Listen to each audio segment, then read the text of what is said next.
It was supposed to be just another night out. The kind that looked good on social media, where everyone smiled and dressed up like life was perfect. Amber had spent hours getting ready. Her hair was styled just right. Her dress hugged her frame beautifully, and she wore confidence like perfume, invisible but powerful. She was heading to a charity gala hosted by her husband's law firm. A fancy event at a rooftop venue downtown. Glass walls, soft lights, music playing low enough for conversation but loud enough to set the mood. People in suits and heels sipped wine, laughed too loudly, and talked about things like stocks, travel, plans, and who got promoted last quarter. Amber walked in with her head high. She knew most of these people, not well, but well enough to smile and nod without hesitation. Her husband, Daniel, was already there, standing near the bar, talking to someone from his office. He waved when he saw her, then went back to his conversation like nothing was wrong. But something was wrong. They hadn't been fighting exactly, but tension had been building for weeks. Money issues, not the usual kind. Not because they were poor, but because control was slipping through her fingers $1 at a time. Daniel handled most of the finances. That's just how it worked early in their marriage. At first it felt easier. She trusted him. But lately, questions kept popping into her head. Why couldn't she access certain accounts? Why did he always get defensive when she asked about investments or savings? When she tried to talk about it, he changed the subject or made her feel like she was being paranoid. Tonight wasn't the place to bring it up. Not here, surrounded by lawyers and judges and rich donors. But when the waiter came with the check, everything shifted. Daniel glanced at it, then handed it to her. "You can take this," he said casually, like he was passing her the salt. She blinked. "Excuse me?" "The bill," he said a little louder now. "You can cover it." "I didn't order anything," she replied, voice calm but firm. "And we split expenses, you know that."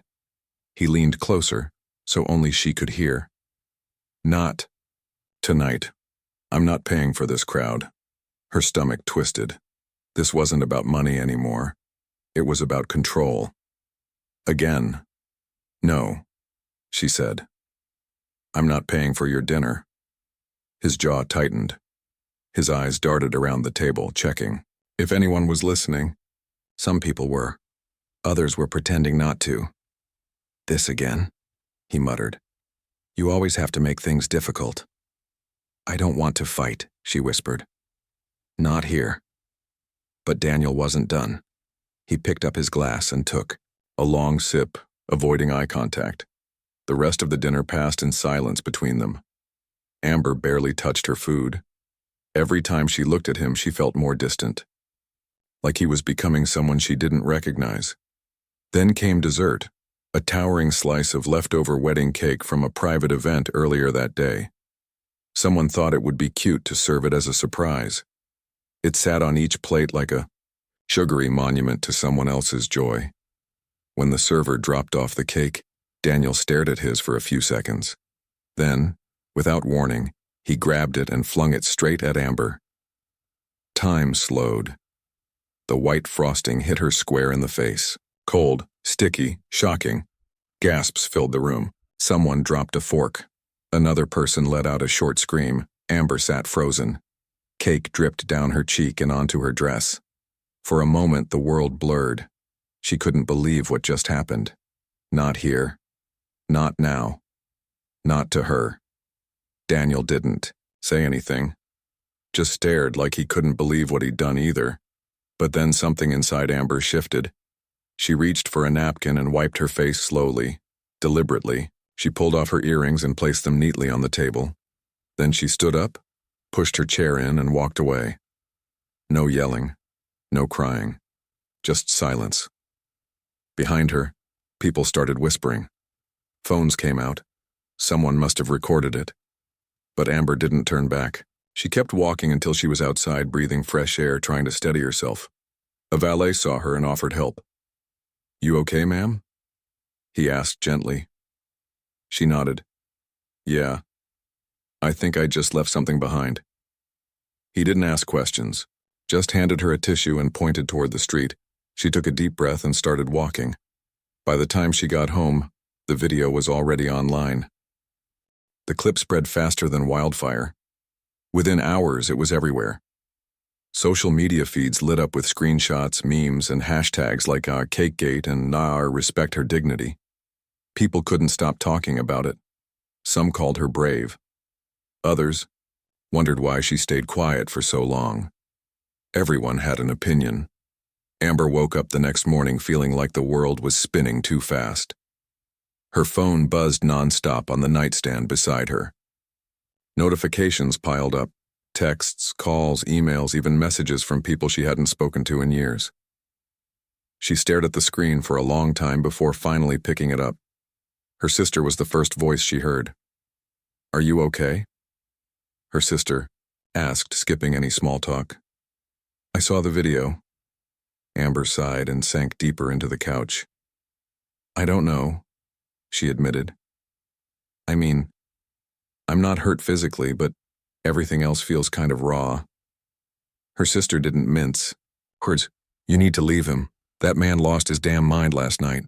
"I can't think about that right now," Amber said softly. "I just need some space." Her sister pressed further. "Space is one thing. Staying silent is another. Do you realize how many people are watching this? They're waiting to see what happens next." Amber closed her eyes. She didn't want to think about being watched or judged. All she wanted was peace. But deep down, she knew her sister was right. This wasn't something she could ignore. By midday, the news outlets picked up the story. Reporters camped outside their house, snapping photos and shouting questions every time someone walked by. Amber peeked through the curtains once, then pulled them shut again. She felt trapped, not just by the reporters, but by the weight of what happened. Daniel called multiple times, but she ignored every attempt. Eventually, he showed up at the door. She heard his car pull into the driveway and hesitated before answering. When she opened the door, he looked disheveled, like he hadn't slept all night. "We need to talk," he said, stepping inside without waiting for permission. She crossed her arms over her chest. "About what? What do you think?" He snapped, running a hand through his hair. "This whole mess, you walked out of that event like I was some monster. Now everyone thinks I'm crazy." Amber raised an eyebrow. "And whose fault is that?" He flinched, as if her question stung more than he expected. "Look, I messed up, okay? I shouldn't have done what I did, but you were provoking me. You embarrassed me in front of my colleagues." "Provoking you?" she repeated slowly, letting the words sink in. "So now it's my fault? Because I refused to pay your bill?" "That's not what I meant," he shot back, pacing the living room. "It's just, you always make things harder than they need to be.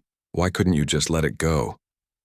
Amber felt anger bubbling beneath the surface, but she forced herself to stay calm. Yelling wouldn't fix anything. Instead, she looked him straight in the eye and said, "Maybe I made things hard because you never listen. Maybe I stood my ground because I'm tired of pretending everything's fine when it's not." For a moment, neither of them spoke. The silence between them felt heavier than any argument ever had. Finally, Daniel sighed and sat down on the couch. "What do you want me to say, Amber? What do you want me to do?" "I don't know yet," she admitted honestly. "But I do know that I can't keep living like this. Something has to change." He nodded reluctantly. "Okay, fine, whatever you need." But his apology sounded hollow, like empty words meant to smooth things over instead of actually fixing them. Amber knew better than to trust it completely. That evening, after Daniel left, she decided to take control of the situation. She packed a bag with essentials, clothes, toiletries, her laptop, and drove to her sister's place. There was no dramatic goodbye or confrontation, just quiet determination. When she arrived, her sister greeted her with open arms. "You sure about this?" Amber nodded. "Yeah, I am." Over the next few days, life moved quickly. Friends reached out offering support. Some shared their own stories of relationships gone wrong, reminding her she wasn't alone. Strangers sent messages of encouragement online, telling her to stay strong. It was overwhelming, but also comforting in a strange way. Meanwhile, Daniel, tried reaching out daily. He sent texts apologizing, promising to get help, swearing he'd change. At first, Amber didn't respond. She needed time to process everything, to figure out what she truly wanted moving forward. Then came the public apology. One afternoon, while scrolling through social media, Amber stumbled across a post from Daniel. It was short, but direct. To everyone following the recent events involving my wife and me, I deeply regret my actions. What I did was unacceptable and disrespectful. I'm working on becoming a better person and taking accountability for my behavior. Comments flooded in immediately. Some praised him for owning up to his mistakes. Others accused him of trying to save face. A few even defended Amber, saying she deserved better regardless of his apology. Amber read it twice before closing the app. On one hand, she appreciated the acknowledgement. On the other, she couldn't shake the feeling that it wasn't enough. Words were easy. Action was harder. A week later, she met with a counselor recommended by a friend. Sitting in the cozy office surrounded by plants and soft lighting, she finally allowed herself to break down. Tears streamed down her face as she recounted years of subtle manipulation, financial control, and emotional gaslighting.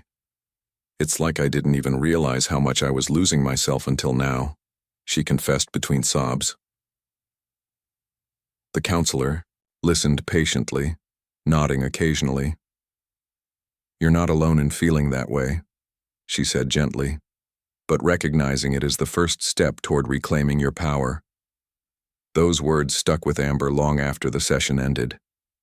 For the first time in ages, she felt hopeful. Hopeful that maybe, just maybe, she could rebuild her life.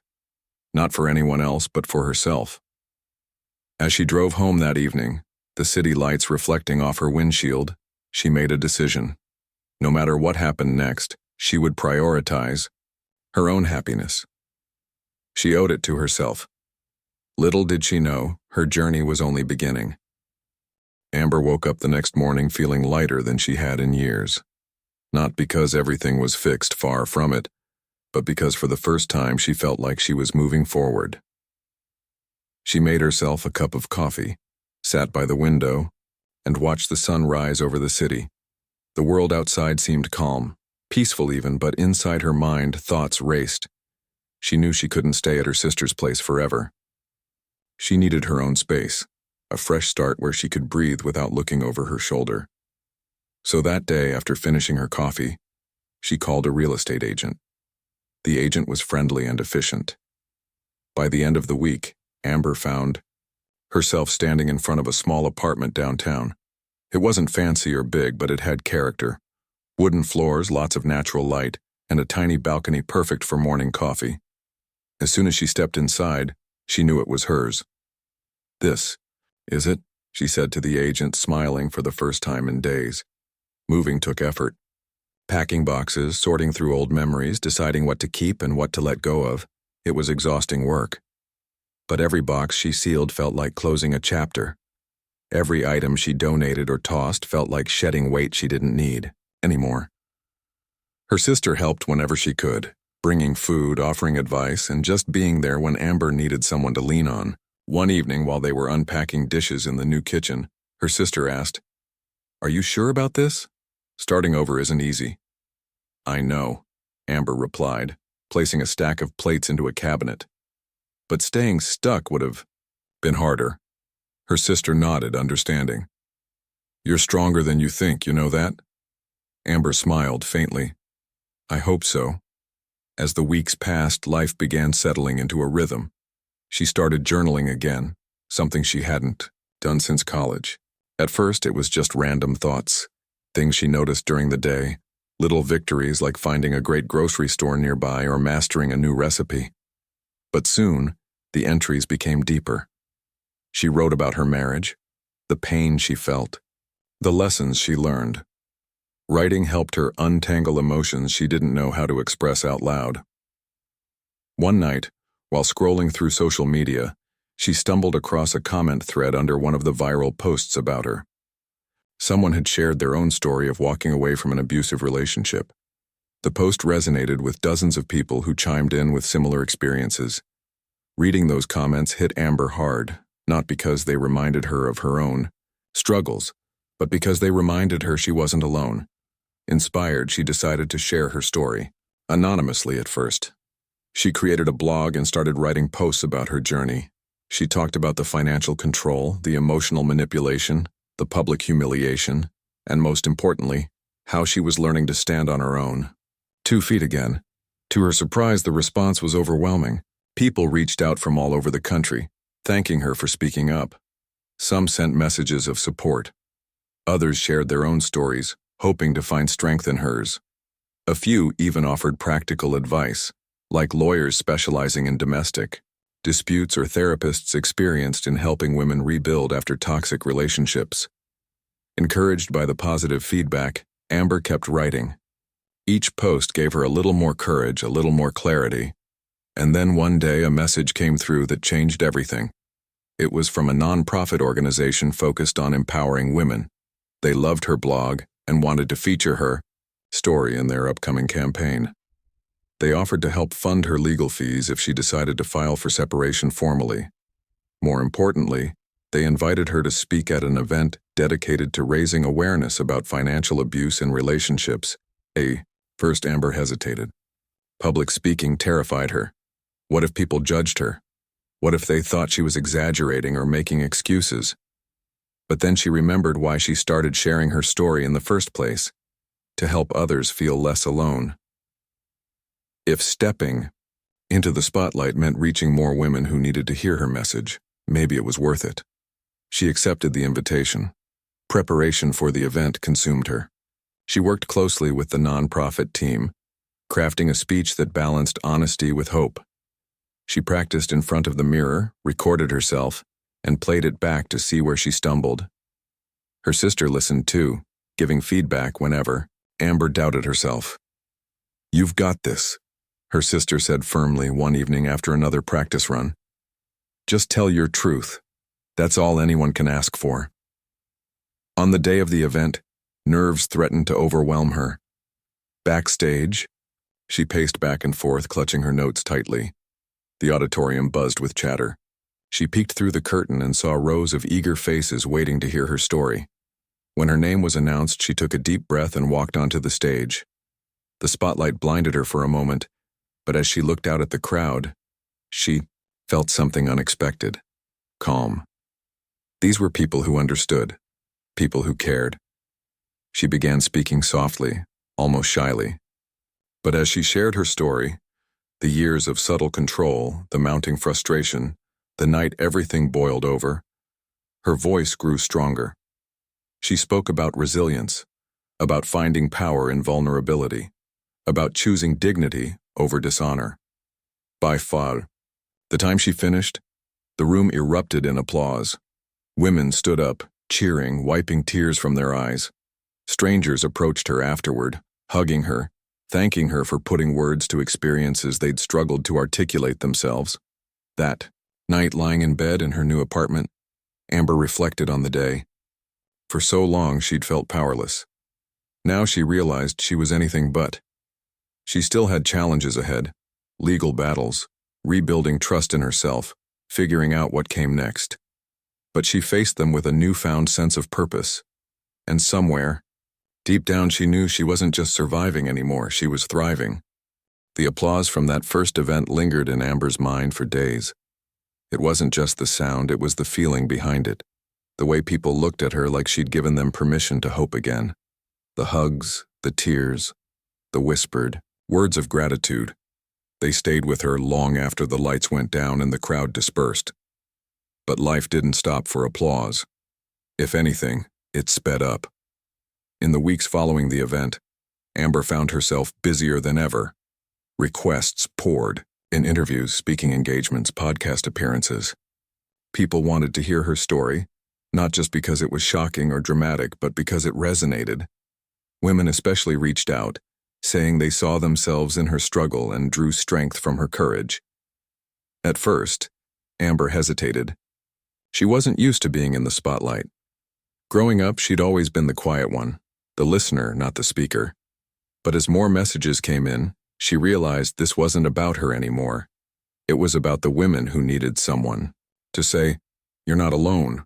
So she said yes, to interviews, to panels, to podcasts. Each time she stepped into the spotlight, she felt a mix of nerves and determination. She reminded herself why she was doing this, to help others find their voice just like she had found hers. One invitation stood out among the rest, a national talk show. When the email arrived, Amber stared at it for a full minute before showing it to her sister. "Are you kidding me?" her sister exclaimed, grabbing the phone. "This is huge." "I don't know," Amber said, biting her lip. "What if I mess it up?" "You won't," her sister replied firmly. "And even if you do, who cares? You've already inspired so many people just by showing up." Her sister's words stuck with her. By the time the day of the interview arrived, Amber felt ready. Not perfect, but ready enough. The studio was buzzing when she walked in. Cameras, crew members, producers, all moving quickly, talking over each other, making sure everything ran smoothly. Amber took a seat in the green room, clutching a cup of tea to steady her hands. A producer stopped by to go over the questions with her, but Amber barely heard them. Her mind was racing. When the host called her name, she stood up, smoothed her dress, and walked onto the set.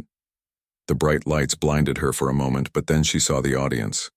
Hundreds of faces looking back at her, curious and eager. She smiled nervously as the host greeted her warmly. "So let's dive right in," the host began once the introductions were done. "Your story has captured so much attention recently. Can you tell us what happened that night at the gala?" Amber took a deep breath. This part never got easier. "It started as a disagreement about money," she began, choosing her words carefully. "My husband and I had been having issues for a while, mostly about finances. He controlled most of our accounts, and I felt like I didn't have a say. That night, he threw cake at me in front of everyone because I refused to pay his bill." Gasps rippled through the audience. Some people shook their heads in disbelief, others leaned forward, hanging on every word. "What did you do next?" the host asked gently. "I left," Amber said simply. "I walked out of that room and decided I wasn't going back. Not to him, not to that life." The host nodded, giving her a moment to collect herself. "That must have been incredibly difficult. What gave you the strength to leave?" Amber thought about it for a second. "Honestly, I think it was realizing that staying would have been harder. For years, I convinced myself that things weren't that bad, that I could fix it if I tried hard enough. But that night made me see the truth. I deserved better." The audience erupted in applause. Amber blinked back tears, surprised by how raw it still felt to say those words out loud. The rest of the interview flew by. They talked about her journey, since that night, the support she received, and the work she was doing now to help other women. By the end, the host thanked her with genuine admiration. "Thank you for sharing your story," the host said sincerely. "You're an inspiration to so many people." As Amber walked off the set, she felt a wave of relief and pride. She'd done it. She'd told her truth to millions of viewers, and somehow, it felt freeing. The response to the interview was immediate. Social media exploded with hashtags like "Moi dignity over dishonor" and "Moi stand with her." Messages flooded Amber's inbox, thanking her for speaking up. Some shared their own stories of leaving abusive relationships. Others confessed they were still trapped and didn't know where to start. One message stood out. It was from a young woman who said she'd been planning to leave her partner but lacked the courage. "Watching you talk about your experience made me realize I can do it too," the message read. "Thank you for showing me the way." Amber saved the message and read it whenever doubt crept in. It reminded her why she kept pushing forward, even when it felt scary or overwhelming. Meanwhile, legal proceedings against her husband began. Filing for separation wasn't easy, especially given the complexity of their finances. Daniel hired a high-profile lawyer, determined to fight back. But Amber refused to back down. With the nonprofit organization funding her case, she worked closely with her attorney to gather evidence of financial manipulation and emotional abuse. During one particularly grueling meeting with her lawyer, Amber broke down. I just want this to be over, she admitted, wiping her eyes. I'm tired of fighting. Her lawyer listened patiently, then said, I know it's exhausting, but remember, you're not just fighting for yourself. Every step you take sets a precedent for others in similar situations. Your courage matters. Those words stayed with her. Whenever she felt like giving up, she reminded herself of the bigger picture. This wasn't just about her marriage ending. It was about creating space for new beginnings. As weeks turned into months, Amber noticed subtle changes in herself. She laughed more easily, slept better at night, and started dreaming about the future again. Small victories became milestones. Getting approved for her own credit card, signing the lease on her apartment without hesitation, landing a promotion at work. She also began reconnecting with old friends, people she hadn't spoken to in years. Many apologized for not reaching out sooner, admitting they hadn't known how to help. Amber forgave them easily. She understood. Now how silence could isolate you, how shame could keep you locked away from the world. One evening, as she sat on her tiny balcony watching the sunset, her phone buzzed. It was another message from a stranger. I watched your interview last week, and it changed my perspective. I filed for divorce yesterday. Thank you for showing me it's possible to start over. Amber smiled softly, reading the words over and over. She didn't respond right away. Instead, she typed a note in her journal. Change doesn't happen overnight, but every small step counts. If my story helps even one person find their way, it's worth it. As the sun dipped below the horizon, painting the sky in shades of orange and pink, Amber felt a sense of peace. The road ahead wouldn't be easy, but she was ready to face whatever came next, with courage, with grace, and with hope. Months had passed since Amber filed for separation. The legal battle dragged on longer than anyone expected. Her husband's lawyer fought hard, throwing up roadblocks at every turn. Documents were contested, timelines questioned, accusations hurled back and forth. It was exhausting, emotionally, mentally, financially. But Amber refused to give up. Every morning, she woke up with the same thought. Today is mine. She repeated it like a mantra while brushing her teeth, drinking her coffee, and heading out the door. Some days it felt hollow, an empty promise whispered into the void. Other days, it carried her through. Her life outside the courtroom began to take shape in ways she never imagined. After months of sharing her story publicly, opportunities started coming her way. A local nonprofit reached out, asking if she'd consider leading workshops for women navigating financial independence after abusive relationships. At first, Amber hesitated. Teaching wasn't something she'd ever done before, but the idea stuck with her. If her experiences could help others avoid the same pain she endured, maybe it was worth trying. She agreed to do one session, a trial run to see how it went. The day of the workshop arrived faster than she anticipated. As she stood in front of the small group of women gathered in the community center, her heart raced. They looked nervous too, clutching notebooks and pens, glancing around the room as if unsure they belonged there. "Hi," Amber said softly, smiling to ease the tension. "Thank you all for being here today. I know this isn't easy to talk about money, control, or leaving someone who made you feel trapped, but we're going to take it step by step." For the next 2 hours, she shared practical advice. How to freeze joint accounts, where to find affordable legal resources, ways to rebuild credit, but more importantly, she listened. Each woman had a story, some heartbreaking, some infuriating, all deeply personal. By the end of the session, tears had been shed, hugs exchanged, and connections formed. As the women left, one lingered behind. She approached Amber hesitantly, clutching a crumpled tissue in her hand. "I didn't think anyone would understand what I'm going through," she admitted quietly. "But hearing you say it, it made me feel less alone." Amber nodded, feeling a lump form in her throat. "You're not alone. None of us are." The woman smiled faintly before walking away.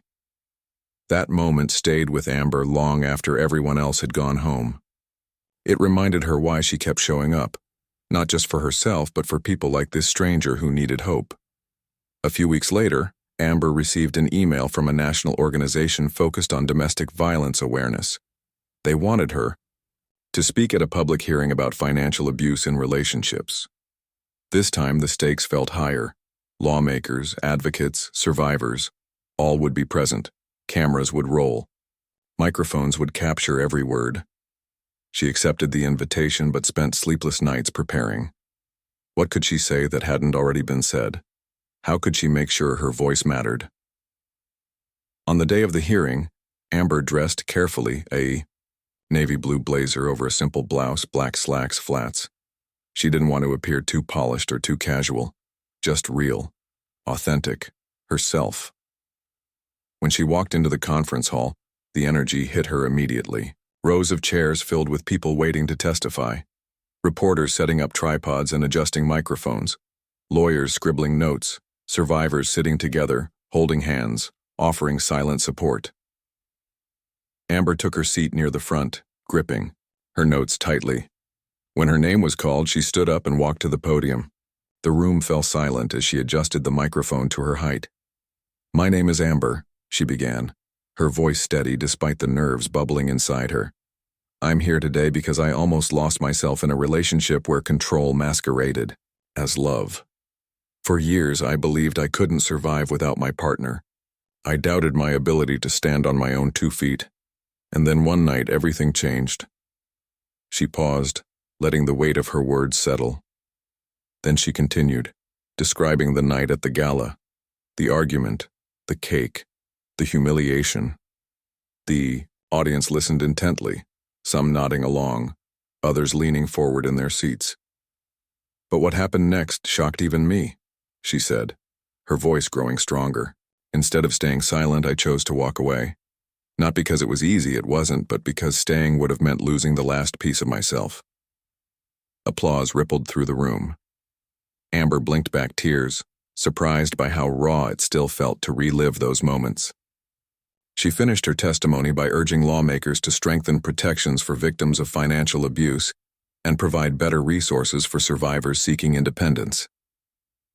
When she stepped away from the podium, several people approached her, lawmakers, shaking her hand, reporters asking follow-up questions, strangers thanking her for speaking so openly. One man in particular caught her attention. He introduced himself as a journalist covering the hearing. "That was powerful," he said sincerely. "Do you mind if I ask what's next for you?" Amber thought about it for a moment. "I want to keep helping others, whether it's through workshops, advocacy work, or just telling my story. I'll keep doing whatever I can." He nodded, jotting down notes. "Well, we'll definitely be following your journey." Later that evening, as Amber scrolled through social media, she noticed something unusual. Her ex-husband had posted another statement online. This time it wasn't vague or defensive, instead it was raw and unfiltered. "To anyone following my story, or rather, our story, I owe you an apology. What I did was wrong. There's no excuse for throwing cake or controlling finances or making someone feel small. I've spent these past months reflecting on my actions, attending therapy, and confronting the reasons why I behaved the way I did. I grew up watching unhealthy patterns in my family, and somewhere along the way I internalized them. That doesn't absolve me of responsibility, it just explains it. I'm working on becoming someone worthy of forgiveness, though I understand that may never come. All I can do is try." Amber read the post twice, her emotions swirling. Part of her wanted to dismiss it as another attempt to save face. Another part wondered if maybe, just maybe, he was being sincere. She didn't respond publicly. Instead, she forwarded the post to her therapist, who encouraged her to sit with her feelings before reacting. "What does this bring up for you?" the therapist asked during their next session. "A mix of anger and curiosity," Amber admitted. "I don't trust him, not yet, but I wonder if he really means it." "That's okay," the therapist replied gently. "You don't have to decide anything right now. Just focus on what feels right for you." In the weeks that followed, Amber continued building her new life.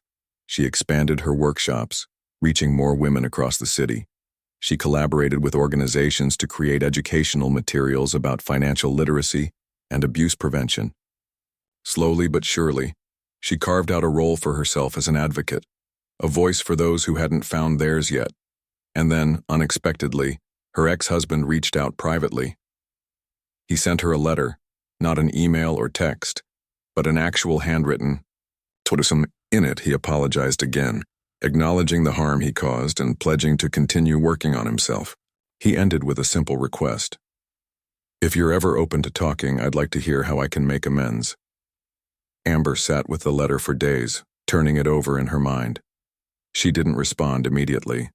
Instead, she tucked it away in a drawer, deciding she'd revisit it when she felt ready.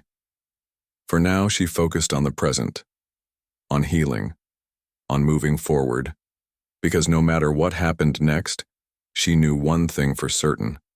She was free. Months turned into a year. Life had changed so much for Amber that sometimes she struggled to remember what it used to feel like. Living under someone else's control, doubting herself, feeling trapped. Now, every morning felt different. She woke up with sunlight streaming through her bedroom window, made coffee just the way she liked it, and sat on her tiny balcony watching the city wake up below.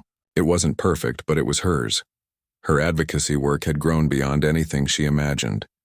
What started as small workshops evolved into a full-fledged program funded by nonprofits and supported by local businesses.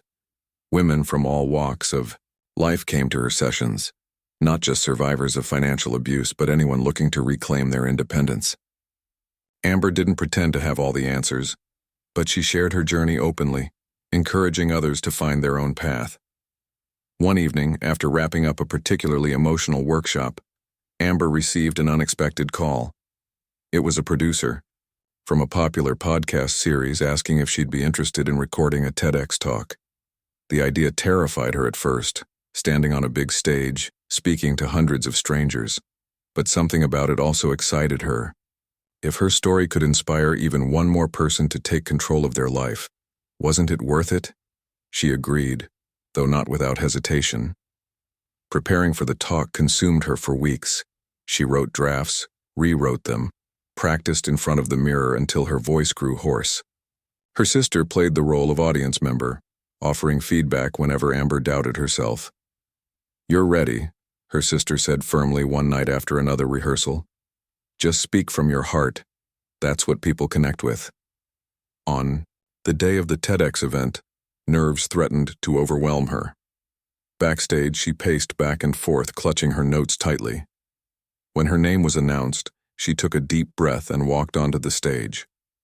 The spotlight blinded her momentarily, but as she looked out at the crowd, she saw faces eager to hear her story. "My name is Amber," she began, her voice steady despite the butterflies in her stomach. "And this is the story of how I went from being humiliated in public to finding my courage." She told her story, the years of subtle control, the night everything boiled over, the decision to leave, and the journey toward independence. But she didn't stop there. She talked about resilience, about choosing dignity over dishonor, about how standing up for yourself isn't always easy, but is always worth it. By the time she finished, the room erupted in applause. People stood up cheering, wiping tears from their eyes. As she stepped off the stage, strangers approached her, thanking her for sharing her truth. One woman hugged her tightly, whispering, "You saved me." That moment stayed with Amber long after the event ended. It reminded her why she kept pushing forward, to help others see their own strength. A few months later, her ex-husband reached out again. This time, he asked to meet face to face. Amber hesitated. Talking to him still stirred up complicated emotions. Anger, sadness, curiosity. But she decided to agree, setting clear boundaries beforehand. They met at a quiet cafe downtown. He arrived early, sitting nervously at a corner table. When Amber walked in, he stood up, looking unsure of himself. "Thank you for coming," he said softly. She nodded, taking a seat across from him. "I'm here because I want closure. For both of us." For the next hour they talked. He apologized sincerely, explaining the steps he'd taken to address his behavior. Therapy sessions, accountability groups, reading books about healthy relationships. He admitted he couldn't undo the past but hoped to learn from it. "I know I hurt you," he said, his voice trembling, "and I'll never forgive myself for that. But I hope someday you can look at me and see someone trying to do better." Amber listened carefully, letting his words sink in. She didn't offer forgiveness, not fully, but she acknowledged his effort. "I appreciate your honesty," she said finally. "But healing is something I have to do on my own terms, and right now, I'm focused on building a life that makes me happy." He nodded, understanding. They parted ways amicably, leaving Amber with a sense of peace she hadn't expected. As spring rolled around, Amber launched her dream project, a financial coaching program aimed specifically at empowering women. Through interactive courses, one-on-one mentoring, and online resources, she taught women how to take charge of their finances, advocate for themselves, and build confidence in their decisions. The response was overwhelming. Women signed up in droves, sharing their success stories online. Some paid off debt, others bought homes or started businesses. Each victory fueled Amber's determination to keep going. One afternoon, while scrolling through testimonials on her website, she stumbled across a comment from a familiar username. It was the same young woman who'd messaged her months ago, saying she filed for divorce after watching Amber's interview. "Now," she wrote, "because of you, I'm free.